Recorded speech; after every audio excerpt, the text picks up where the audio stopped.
నేను ఫస్ట్ మా సుబ్బుగారిని పిలిచింది అన్న అని పిలిచాను.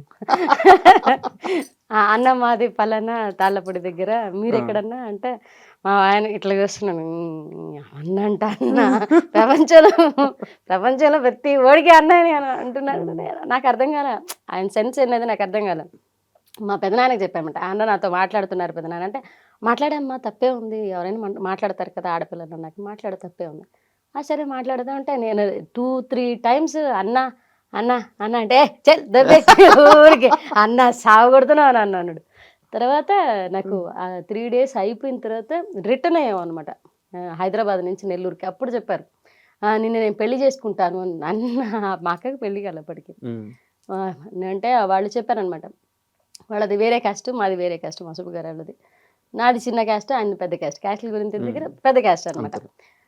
మా ఇంట్లో ఒప్పుకుంటారో లేదని ఒక టెన్షన్. పైగా నా వయసు కూడా పెళ్లి వయసు కాదు. 18 ఏళ్ళు అని చెప్పారు. 18 ఏళ్ళు. పెళ్లి వయసు కాదు. నెల్లూరుకొచ్చేటప్పుడు బస్సులో చెప్పారు నాకు. "నువ్వంటే నాకిష్టం. నేను నిన్ను పెళ్లి ఆయన చేసుకుంటాను." అడిగిన ఎన్ని రోజులకి వచ్చేసారు? 3 డేస్ అక్కడున్నాం.